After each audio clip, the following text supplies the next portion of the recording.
What if the happiest country in the world isn't happy at all? For 7 consecutive years, Finland has topped the World Happiness Report, a title that conjures images of sunny dispositions and effortless joy. But to arrive in Helsinki expecting that is to misunderstand this place entirely. This isn't a story about happiness. It's a story about what lies beneath it. A quiet contentment forged in the crucible of hardship, between warring empires in the biting cold of the subarctic. A nation that has coded its survival, its identity, and its peculiar triumphs into a single, untranslatable word. This journey isn't about simply seeing the sights of Finland. It's about decoding its soul, understanding the paradoxes that make it one of the most resilient and quietly fascinating places on Earth. Join me as we unravel the secrets of this northern enigma. The first thing you must understand about Finland is a concept called sisu. It's a word you'll see on corporate slogans, hear in casual conversation, and feel in the very air, yet it has no direct English equivalent. It's often poorly translated as grit, perseverance, or tenacity, but none of those capture its true, bone-deep essence. Sisu is the national spirit in a bottle. It's the quiet, stoic determination to continue acting against what feel like impossible odds. It's not the cheerful optimism that things will get better, nor is it the heroic courage of a single, grand gesture. It's the grim, internal fortitude that says, "This must be done," even when every fiber of your being screams that it's hopeless. It's the second wind, after you've already run out of second winds. This national characteristic wasn't born in a vacuum. A glance at a map reveals why. For most of its history, Finland wasn't a country, it was a territory, a geopolitical chessboard piece wedged between two colossal, ambitious powers, the Swedish Empire to the west and the Russian Empire to the east. For over 600 years, it was part of Sweden, its laws and social structures shaped by its western neighbor. Then, in 1809, after a devastating war, it was ceded to Russia, becoming an autonomous Grand Duchy. This period under Russia, ironically, is when Finnish national identity began to truly crystallize in opposition to its new ruler. The Finnish language was promoted, a national epic, the Kalevala, was compiled, and a distinct culture began to assert itself. Its very existence has always been an act of defiance. The most potent, legendary example of sisu in action is the Winter War of 1939. Stalin's Soviet Union, expecting a swift victory, invaded with a force that outnumbered the Finns 3-1 in soldiers, 30-1 in aircraft, and 100-1 in tanks. The world expected Finland to be crushed in weeks. Instead, for 105 brutal days, through temperatures that plunged to -40 degrees Celsius, the Finnish army fought back with ferocious ingenuity. They became ghosts in the snow-laden forests, soldiers on skis, camouflaged in white, using Madi tactics to encircle and annihilate entire Soviet divisions. Legends were born like Simo Habad, the White Death, a sniper credited with over 500 kills. Though they ultimately had to cede territory to secure peace, they preserved their independence against unimaginable odds. They showed the world, and more importantly themselves, what sisu truly meant. This history, this constant struggle for survival against both nature and empires, is the bedrock of the Finnish psyche. So when we talk about Finnish happiness, we are not talking about a fleeting, expressive emotion. We are talking about a profound sense of contentment rooted in stability, safety, and the unshakable belief that they can weather any storm, literal or metaphorical. The long, dark winters, which can seem oppressive to outsiders, are not fought against. They are endured, embraced with candles, cozy gatherings, and a deep appreciation for the eventual return of the light. Their happiness is not the absence of hardship, but the deep satisfaction that comes from having overcome it. It is a quiet confidence, not a loud celebration. This quiet strength manifests in the most visible way, in the space between people. Walk to a bus stop in Helsinki on a cold, rainy day. You will not see a huddled mass of people sharing the limited space under the shelter. You will see a perfectly orderly queue, with each person standing a respectful 2 or 3 meters apart, each enduring the weather in their own personal bubble. On the bus, a Finn will almost always choose an empty double seat over sitting next to a stranger. This isn't rudeness or being anti-social. It is the ultimate form of respect in a culture that values personal space as sacred. To intrude on it is to be a nuisance. And in this culture, silence is not awkward. It is a sign of comfort and trust. There's a Finnish joke that goes, "An introverted Finn looks at his shoes when he's talking to you. An extroverted Finn looks at your shoes." Unlike many Western cultures where silence must be filled with small talk, in Finland, 2 friends can sit together for an hour without saying a word, and it is perfectly normal. It means their connection doesn't require constant verbal validation. Words are a tool, used with purpose when they have meaning, not simply to fill the air. It's a philosophy of communication that prioritizes substance over sound.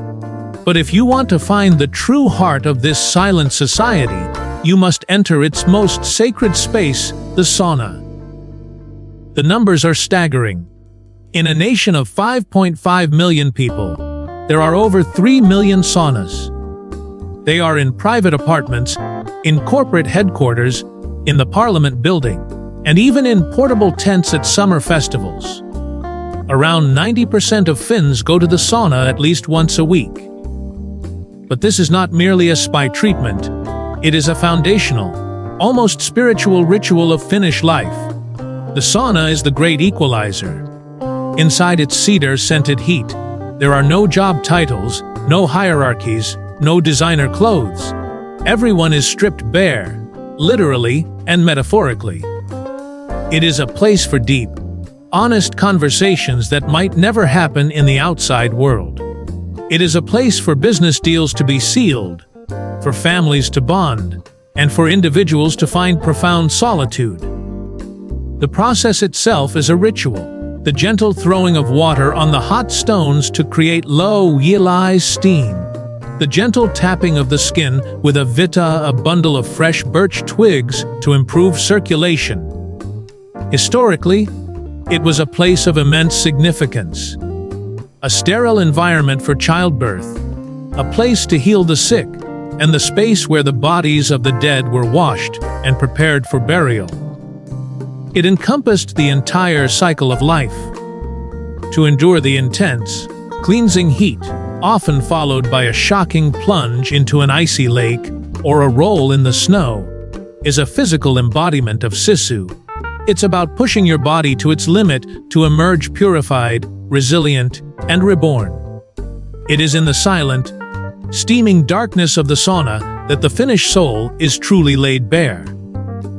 But a nation defined by stoicism and silence can't be all serious, can it? And here lies another glorious Finnish paradox. The same people who cherish quiet contemplation are also the world champions of organized absurdity. Every summer, Finland becomes a stage for some of the most bizarre competitions on Earth. There's the wife-carrying world championship in Sankaj, RV, where men race through a grueling obstacle course with a woman's, not necessarily their wife, slung upside down over their shoulder, with the grand prize being the wife's weight in beer. There's swamp soccer, played in knee-deep mud, transforming the beautiful game into a chaotic, exhausting mess. And there's the Air Guitar World Championship in Oulu, whose motto is, "Make air, not war." not to mention mobile phone throwing, ant, hill sitting, and rubber boot throwing. To an outsider, these events seem like pure, nonsensical fun, and they are. But they are also something more. They are a necessary release valve. In a society that values control, reserve, and conformity, these competitions are a sanctioned space for chaos, for letting go, for communal silliness. It's a way of balancing the national sisu with a dose of collective catharsis, a reminder not to take oneself too seriously. This embrace of the unconventional leads to one of Finland's most brilliant modern innovations, International Day for Failure. Celebrated on October 13th, this day started as a student project at Aalto University. They recognized that the Finnish fear of failure, the deep-seated desire not to stick out or make a mistake, was stifling entrepreneurship and innovation, particularly in the shadow of Nokia's decline, which had been the nation's economic engine. So, they decided to create a day to celebrate failure. A day to share stories of screw-ups, bankruptcies, and bad decisions, not as cautionary tales, but as essential, valuable steps on the path to success. The idea exploded. Business leaders, celebrities, and politicians came forward to share their own failures. It fundamentally shifted the cultural conversation, reframing failure as a badge of honor. Proof that you tried something new and ambitious. This cultural shift created a psychological safety net for a new generation of entrepreneurs. It's a key reason why this small Nordic nation became a global powerhouse in mobile gaming. It fostered the risk-taking environment that allowed companies like Rovio's Angry Birds and Supercell, Clash of Clans, to flourish. In a culture that now tells you it's okay to fail, you are free to take the massive risks required to achieve massive success. The strange joy of throwing a rubber boot and the billion-dollar valuation of a gaming company are, in Finland, two sides of the same resilient coin. This embrace of risk and creativity doesn't happen in a vacuum. It's built on a foundation of profound social trust, an invisible architecture that supports the entire society. You see it in the famous Lost Wallet test, where Helsinki consistently ranks as one of the world's most honest cities. And you see it in the way they handle justice. In Finland, a fine for a traffic violation, like speeding, isn't a fixed amount. It's a day fine, calculated based on your disposable daily income. The idea is simple and profound. The sting of the punishment should be equal for everyone. In 2015, a millionaire businessman was hit with a $254,000 fine for going just 22 kilometers per hour over the speed limit. This system can only exist because there is an incredibly high level of trust in the government's fairness and an almost universal compliance with an honest tax system. It's a social contract made visible. This trust is cultivated from the very beginning in their world. Renowned education system. Finnish children don't start formal school until age 7. For the first 6 years of their schooling, there are no mandatory standardized tests and very little homework. The entire system is built on a philosophy of less is more, prioritizing well-being and intrinsic motivation over rote memorization and competition. But the most crucial element is trust. The state trusts municipalities, municipalities trust schools, schools trust teachers, and teachers trust students. To become a teacher in Finland is incredibly difficult. It requires a master's degree, and the profession is as prestigious as being a doctor or lawyer. This respect grants them the autonomy to teach as they see fit. The goal is not to create test-taking machines, but to cultivate independent, curious, and collaborative citizens. The result: a system that consistently ranks among the best in the world, not by drilling, but by building a foundation of trust. And perhaps the earliest, most powerful example of this societal trust was enacted in 1906. That year, Finland, while still an autonomous part of the Russian Empire, became the first country in Europe to grant women full political rights, both the right to vote and the right to stand for office. In the election the following year, 19 women were elected to parliament. This wasn't just a political milestone, it was a declaration of principle, deeply intertwined with the Finnish struggle for national identity. Women were seen as crucial builders and preservers of Finnish culture, and their inclusion was fundamental to the vision of a modern, egalitarian nation. It was a promise made long before it was fashionable, and one that continues to shape its social architecture to this day. But to truly understand the Finnish soul, you have to leave the cities and the systems behind and step into the woods. Finland is called the land of 1,000 lakes, which is a massive understatement. There are 188,000 of them, and 75% of the country is covered by forest. This is not just a landscape, it's a living part of the national identity, and it's governed by a beautiful legal concept called jokaisen oikeus, or everyman's right. This ancient public right allows anyone, Finn or foreigner, to roam freely in nature, to camp for a night, to fish with a simple line, and to pick wild berries and mushrooms, regardless of who owns the land. This comes with responsibilities: leave no trace, do not disturb homes. But its essence is profound. It means nature is not a commodity to be owned and fenced off. It is a shared birthright, a public sanctuary. This deep, personal access to the wild is a huge contributor to the Finnish sense of well-being. It is where they go to recharge their batteries, to find solitude, and to connect with something larger than themselves. The seasonal rituals of berry picking in late summer and mushroom foraging in autumn are as ingrained in the culture as the sauna. This unique connection to the land is mirrored by their unique connection to their language. Finnish is not a Scandinavian language like Swedish or Norwegian.